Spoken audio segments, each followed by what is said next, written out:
नमस्कार दोस्तों, मैं हूं आद्या और स्वागत है आप सभी का सिविल्स डेली के यूपीएससी केबीसी यानी कि कौन बनेगा सिविल सर्वेंट के आज के एपिसोड में।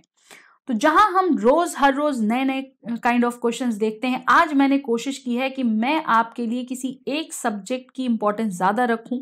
तो आज मैंने टारगेट किया है ज्योग्राफी को सबसे पहले, सो दैट सब्जेक्ट वाइज भी प्रोग्रेस हमारी होती रहे और अपकमिंग एग्जाम प्रीलिम्स 2022 के लिए हम पूरी तरीके से तैयार हो सकें। तो आज जो क्वेश्चंस हैं आपके सामने, मैं जो आपको दूंगी उसका ये है कि उसमें 3 क्वेश्चंस जो हैं, मैक्सिमम 3 से 4 क्वेश्चंस जो हैं वो ज्योग्राफी से होंगे और 1 या 2 क्वेश्चंस जो हैं वो किसी और सब्जेक्ट से होंगे। तो चलिए शुरू करते हैं आज का यूपीएससी केबीसी और देखते हैं कि आज आप कितने सटीक क्वेश्चंस लगा सकते हैं। मुझे बहुत अच्छा लग रहा है ये बताते हुए कि डेली आप लोग बहुत अच्छी प्रोग्रेस कर रहे हैं, बहुत ज्यादा बच्चों के आंसर सही आ रहे हैं। और देखिए, एक दिन आएगा जब हमारे टोटल आउट ऑफ टोटल सही होंगे, जब हम अपने क्वेश्चंस को बढ़ा भी देंगे तो भी आप सारे के सारे सही कर पाओगे। तो जैसा कि आप लोगों को नियम पता है खेल का, लेकिन फिर भी मैं एक बार बता देती हूँ जो हमारे नए व्यूअर्स हमारे साथ जुड़ रहे हैं उनके लिए, कि हम आपको एक एक करके कुछ क्वेश्चंस देते हैं और हर एक क्वेश्चन के बाद आपको दिया जाता है एक टाइमर। उस टाइमर के तहत जो टाइम रन होता है उसके अंडर ही आपको आंसर भी करना होता है, ठीक है। और उसके बाद जब सारे क्वेश्चंस हमारे टाइमर्स के साथ खत्म हो जाते हैं तो फिर हम स्ट्रैटेजी और एक्सप्लेनेशन पर फोकस करते हैं। मैं आपको स्ट्रैटेजी और कैसे उस क्वेश्चन को अप्लाई करना है वो बताती हूँ। तो चलिए इसी के साथ शुरू करते हैं अपना यूपीएससी केबीसी। लेकिन उससे पहले मैं आपको बता दूं अपने डेली #CD रिचुअल्स के बारे में। फटाफट से हमें सब्सक्राइब करें और बेल आइकन जरूर प्रेस करें, सो दैट ये जितने भी प्रोग्राम्स डेली बेसिस पर हम आपके लिए लेकर आ रहे हैं और वीकेंड बेसिस पर वो आप तक पहुंच सके, आपको उसकी नोटिफिकेशन मिल सके। तो चलिए देखते हैं हमारा सबसे पहला प्रश्न यूपीएससी केबीसी का क्या है। आज का पहला प्रश्न आपकी स्क्रीन पर ये रहा। Which of the following conditions given below are good for fisheries production? Condition पूछी गई है यहां पर आपसे फिशरीज प्रोडक्शन के regarding. Statement 1, coastal upwelling of nutrient rich colder water. Statement 2, abundance of phytoplankton। Statement 3, meeting of warm and cold currents। या फिर 4, shallow continental shelves in cold regions। Now select the correct answer using the codes below. A 1, 2 and 3 only, B 1, 3 and 4 only, C 2, 3 and 4 only, या फिर D 1, 2, 3, 4 all। आपका समय शुरू होता है अब।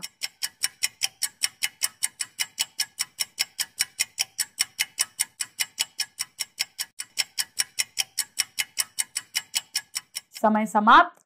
चलते हैं अपने दूसरे प्रश्न पर, देखते हैं हमारा दूसरा क्वेश्चन आपकी स्क्रीन पर ये रहा। Which of the following conditions are essential for the occurrence of a tropical cyclone? Statement 1, large and continuous supply of warm and moist air। या फिर Statement 2, strong Coriolis force। Statement 3 says strong vertical wind, and 4 says unstable condition through the troposphere। Now select the correct answer using the codes given below। 1, 2 and 3 only, 1, 2 and 4 only, या फिर 2, 3 and 4 only, या फिर 1, 2 and 3 and 4 all। समय शुरू होता है अब। फटाफट से अपना आंसर लॉक करें कमेंट बॉक्स में।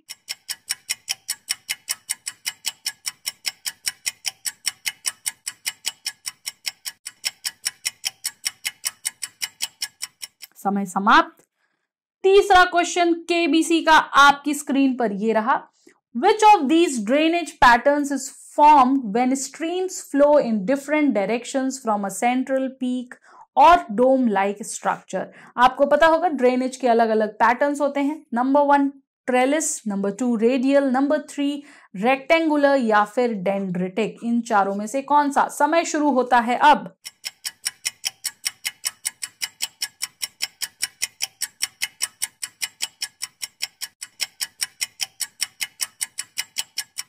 समय समाप्त। चौथा प्रश्न यूपीएससी केबीसी का आपकी स्क्रीन पर ये रहा। Consider the following statements with regards to the Ken Betwa river interlinking project. देखिए, ये सारे क्वेश्चंस कहीं ना कहीं ज्योग्राफी से हैं, बट ये क्वेश्चन आपका कनेक्ट हुआ यहां पर करंट अफेयर से, क्योंकि हाल ही में ये न्यूज हमारी काफी चर्चा में थी। स्टेटमेंट 1 कहता है Ken and Betwa rivers originate in MP and are the tributaries of Yamuna. Statement 2 कहता है the Ken-Betwa link project is river interlinking project that aims to transfer surplus water from the Betwa in UP to Ken River in MP to irrigate the drought-prone Bundelkhand region. And statement 3 says Ken River passes through Panna Tiger Reserve. ठीक है, options है आपके, choose the correct statement. Option A 2 only, option B 2 and 3 only, option C 1 and 3 only, या फिर option D all of the above. समय शुरू होता है अब।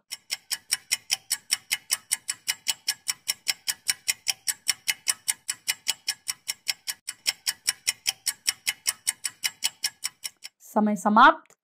पांचवा प्रश्न आपकी स्क्रीन पर ये रहा। Which amongst the following appliances must have the BEE energy rating label mandatory under Indian law? 1. Color TV. Number 2. Electric geyser. Number 3. Tubular fluorescent. Number 4. Room air conditioners. Choose from the codes given below. A. 1 and 2 only. B. 1, 2 and 3 only. C. 3 and 4 only. या फिर D. all of the above। समय शुरू होता है अब।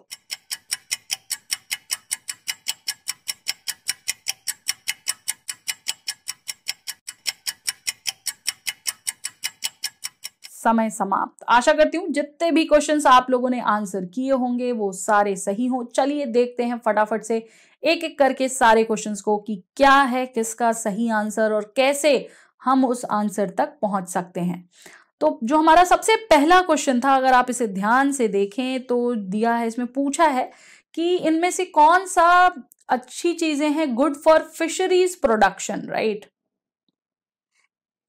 Fisheries production की बात की है। पहला जो हमारा ऑप्शन था coastal upwelling of nutrient rich cold water, दूसरा था अबंडेंस ऑफ फाइटोप्लैंक्टन, तीसरा था meeting of warm cold currents, चौथा था shallow continental shelves in cold regions. सीधी सी बात है, अगर आपको इस क्वेश्चन का आंसर का थोड़ा भी आइडिया है तो आप इसे लगा सकते हो। ठीक है, तो चलिए देखते हैं क्या है इसका सॉल्यूशन, क्योंकि इसका सॉल्यूशन है डी। दिए हुए जितने भी हमारे ऑप्शंस हैं वो सारे ही सही ऑप्शंस हैं। ओके, यहाँ आप देख सकते हैं एक्सप्लेनेशन में दिया है the following conditions are good for fisheries and production. ये चारों ही है, coastal upwelling of nutrient, abundance of phytoplankton, meeting of warm and cold currents, या फिर shallow continental shelves in cold regions. ठीक है, तो इसलिए हमें यहाँ पर कोई जरूरत नहीं है कुछ भी लगाने की। बट हाँ, क्योंकि देखो जब भी इस टाइप का क्वेश्चन होता है ना, गुड फॉर फिशरीज या what are the ingredients, most of the cases में वो सही होते हैं। ठीक है, चलते हैं अपने दूसरे क्वेश्चन पर। ट्रॉपिकल साइक्लोन से रिलेटेड ये क्वेश्चन है, करंट अफेयर्स का क्वेश्चन है, तो ऑब्वियस सी बात है कि थोड़ा तो आपको घुमाएगा ही यूपीएससी। अब देखिए यहाँ क्या किया है, आपको 4 ऑप्शंस दिए हैं, राइट। 4 ऑप्शंस में से आपको चूज करना है अपना जो आपका आंसर सही है। तो यहाँ गड़बड़ी क्या की है, सारी चीजें तो देखो आप अगर इसके ऑप्शंस में देखोगे तो ऑलमोस्ट सारी चीजें जो हैं वो सेम साउंड कर रही हैं, लार्ज और स्ट्रॉन्ग, राइट। बट एक ऑप्शन ऐसा है, आप खुद सोच के देखो, जो साइक्लोन है वो कैसे चलता है, वो गोल घूमता है, राइट। साइक्लोन का मतलब ही ये होता है। ओके, तो बेसिकली जब आप साइक्लोन की बात कर रहे हैं, जब आप साइक्लोन को देख रहे हैं कि भाई मतलब साइक्लोन से रिलेटेड क्वेश्चन है, और अगर आपने हमारी करंट अफेयर्स की क्लास जरा सी भी अटेंड की होगी, आई होप अटेंड किया होगा, तो मैंने ये क्वेश्चन डिटेल में ऑलरेडी वहां पर डिस्कस कर रखा था, राइट। तो अगर वहां से भी आप वो करोगे, कनेक्ट करोगे, तो जो कंडीशंस होती है उसमें मॉइस्ट एयर और सप्लाई ऑफ वार्म एयर की तो जरूरत होती ही होती है, राइट। तो ये तो हमारा होगा। स्ट्रॉन्ग कोरियोलिस फोर्स की जरूरत होगी। कोरियोलिस फोर्स आपको पता है कि जब ये सेंटर है अगर, और ये हमारी अर्थ है, राइट। थोड़ी सी बुरी तरीके की अर्थ मैंने बना दी है, बट कोई बात नहीं, आप समझिए जो इशू है वो समझिए कि कोरियोलिस फोर्स आपकी हमेशा डेविएट करती है, राइट। तो क्या हो रहा है, प्रेशर क्रिएट हो रहा है कोरियोलिस फोर्स में, तो बिल्कुल रीजन है कोरियोलिस फोर्स आपके साइक्लोन का। इसलिए साइक्लोन भी मतलब कोरियोलिस फोर्स की वजह से होता ही होता है, राइट। तो हमारा जो दूसरा ऑप्शन है वो भी सही है। तीसरा ऑप्शन देखो, जो वर्टिकल विंड की बात की है ना, तो यार वर्टिकल विंड का नहीं समझ आ रहा, ये उल्टा दिया है, इसलिए इसे हम मानेंगे कि यार ये नहीं होना चाहिए। वर्टिकल विंड हमने कहीं भी नहीं पढ़ा इसके वजह से, स्पेशली स्ट्रॉन्ग वर्टिकल विंड होगी तब तो कभी भी साइक्लोन होगा ही नहीं। और चौथा ऑप्शन हमारा सही है, अनस्टेबल कंडीशन की बात की गई है, तो हमारा ऑप्शन यहां पर होना चाहिए बी 1, 2 एंड 4 ओनली। ऑलराइट, ये करंट अफेयर्स का क्वेश्चन है और बहुत इंपॉर्टेंट है, इसलिए थोड़ा ध्यान से हम देखेंगे। इसका ऑप्शन भी यही कह रहा है, सॉल्यूशन भी यही कह रहा है कि B is the correct answer. देखिए, large and continuous supply of warm air है, स्ट्रॉन्ग कोरियोलिस फोर्स है, अनस्टेबल कंडीशन है, लेकिन absence of strong vertical wind है। तो इसको क्या किया यूपीएससी ने? यूपीएससी ने इसको चेंज कर दिया, it has interchanged it, right. Strong का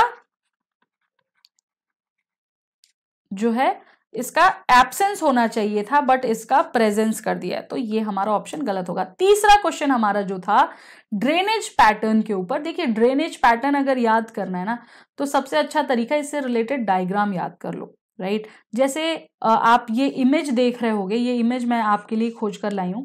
अब इस इमेज में देखो, ट्रेलिस में क्या दिया, रिज और वैली वाला बात की गई है, राइट। ये हमारा पहला है सबसे ऑप्शन, ट्रेलिस, ये ऐसा कुछ फिगर इसका बनता है, ओके, राइट। तो ये ऐसी सी बात है इसकी। रेडियल आप देखोगे तो रेडियल में क्या हो रहा है, अलग अलग जगहों से आ रही हैं और एक जगह आ रही हैं सारी की सारी, राइट। स्ट्रीम्स एक जगह निकल रही हैं। डेंड्रेटिक पैटर्न जो है वो ट्री लाइक है, जड़ें निकली हुई हैं एक ही उसमें से, और डेंड्रेटिक पे एक 2-3 बार क्वेश्चन आ चुका है, और रेक्टेंगुलर पैटर्न हमारा ये है।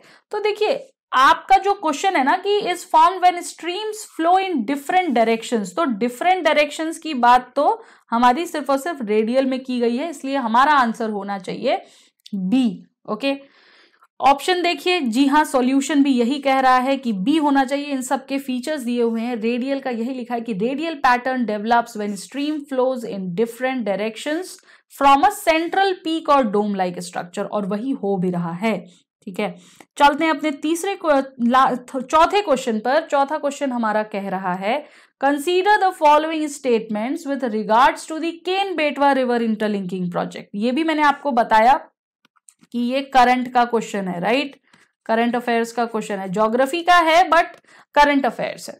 अब केन बेटवा में क्या हुआ है, पहला स्टेटमेंट हमारा बिल्कुल सही है, केन एंड बेटवा बोथ, मैंने ये पढ़ाया हुआ है कि दोनों के दोनों एमपी में ही होते हैं और दोनों ही यमुना की ट्रिब्यूटरीज हैं, राइट। जो दूसरा हमारा पॉइंट है इसमें कि Ken Betwa link project is the river interlinking project that claims to transfer surplus water. अब इस स्टेटमेंट में गड़बड़ क्या किया है, देखिए बहुत बड़ी गड़बड़ी हुई है यहाँ पे। गड़बड़ी ये है कि आपका ना यहाँ पर कर दिया है इस क्वेश्चन में केन की जगह पर बेटवा और बेटवा की जगह पर केन, दोनों का नाम यहाँ पर चेंज कर दिया है सेकंड क्वेश्चन में, अगर आप ध्यान से देखिए तो। और इस टाइप के जितने भी क्वेश्चंस होते हैं ना उसमें यही होता है, मैंने आपको पहले भी बताया, अगर फैक्ट्स हैं तो उसको चेंज करेगा, फिगर्स है तो उसको चेंज करेगा, इंटरचेंजेबिलिटी, अगर दो चीजों की बात हो रही है तो उसको हमेशा सब्जेक्ट को इंटरचेंज कर देगा, ठीक है। अगर प्लेस की बात है तो वो भी चेंज कर देता है। तो ये तरीके हैं हमें ये पता करने के कि भाई ये गड़बड़ है यहाँ पर। और तीसरा जो हमारा केन रिवर पासेस थ्रू पन्ना टाइगर रिजर्व, ये सही है, तो यहाँ हमारा ऑप्शन होना चाहिए 1 और 3 ओनली, क्योंकि 2 तो गलत हो गया, तो 2 गलत हो गया तो ये ऑप्शन चला गया, ये ऑप्शन चला गया, ये ऑप्शन चला गया, बचा हमारा इकलौता ये ऑप्शन जो कि हमारा सही ऑप्शन है। सॉल्यूशन भी यही कह रहा है, क्योंकि जो प्रोजेक्ट है उसको ट्रांसफर करना है excess water from river Ken to Betwa basin, न कि Betwa to Ken, according to the question जो दिया हुआ है। हमारा नेक्स्ट क्वेश्चन जो है जिसमें बीईई एनर्जी की बात की गई है, वो देखिए पूछा है, और मैंने आपको पहले जब हमने पहला क्वेश्चन किया था तभी मैंने आपको बताया था ऐसे केस के जो क्वेश्चंस होते हैं उसमें मैक्सिमम टाइम ये सही होते हैं, लेकिन अगर हम इसे ध्यान से देखें तो ये हमारे चारों ही ऑप्शन सही हैं। इलेक्ट्रिक गीजर भी सही है, ट्यूबुलर फ्लोरोसेंट्स भी सही है, और रूम एयर कंडीशनर्स और कलर टीवी भी सही हैं। इसका जो सॉल्यूशन है उसमें एक पूरी लिस्ट दी हुई है कि ये जितने भी प्रोडक्ट्स हैं इन्हें मैंडेटरी लेबलिंग के अंडर जो है इनको लिस्ट में ऐड किया गया है, ठीक है। कौन कौन से हैं, फ्रॉस्ट फ्री रेफ्रिजरेटर है, ट्यूबुलर फ्लोरोसेंट लैम्प्स है, रूम एयर कंडीशनर है, डिस्ट्रीब्यूशन ट्रांसफार्मर्स है, ठीक है। Then direct cool refrigerator, electric geysers, colour TV, room air conditioner, inverter type LED lamps, ये सारे प्रोडक्ट्स को मैंडेटरी किया गया है लेबलिंग के अंदर। तो ये थे हमारे आज के कुछ क्वेश्चंस। आशा करते हैं, उम्मीद करते हैं कि क्वेश्चंस आपको समझ आए होंगे और आपके सारे आंसर सही होंगे। अगर नहीं भी हैं तो कोई बात नहीं, आंसर देते रहिए।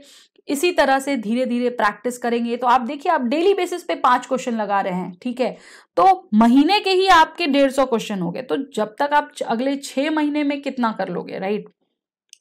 तो उस हिसाब से देखो कि आप प्रीलिम्स तक आप ऑलरेडी कितने क्वेश्चन सॉल्व कर चुके होगे, वो एक बहुत बड़ी डील होती है। और ये क्वेश्चंस तो खास करके आप लोगों के लिए हम लोग चूज करके लाते हैं। कुछ इसमें पास्ट ईयर क्वेश्चंस होते हैं, कुछ जो है करंट अफेयर्स के क्वेश्चंस होते हैं, राइट? तो प्लीज लगाते रहिए और थैंक यू सो मच हमसे जुड़ने के लिए। अगर आपने अभी तक हमें सब्सक्राइब नहीं किया है तो फटाफट से फोन अपना उठाएं, लैपटॉप उठाएं, क्लिक करें, सब्सक्राइब करें सिविल्स डेली को और जुड़े रहें हमारे साथ। Keep learning, guys. Thank you so much. Jai Hind, Jai Bharat, and do not forget to press the bell icon also. Thank you. अब यूपीएससी की तैयारी के लिए दिल्ली या इलाहाबाद आने की जरूरत नहीं है, क्योंकि सिविल्स डेली कराने जा रहा है आपकी प्रिपरेशन सीडी यूट्यूब क्लासेस के माध्यम से, जहां हम लेकर आ रहे हैं डेली बेसिस पर करंट अफेयर्स और स्टैटिक पोर्शन के टॉपिक्स, प्रीलिम्स, मेंस और इंटरव्यू को मद्देनजर रखते हुए तमाम वीडियो लेक्चर्स और मेंटरशिप गाइडेंस, वो भी बिल्कुल निशुल्क। हम अपना टाइम इन्वेस्ट करते हैं ताकि आप अपना कीमती वक्त सही जगह, सही डायरेक्शन में इस्तेमाल करें। Press the bell icon and subscribe to our channel to follow #CD Rituals.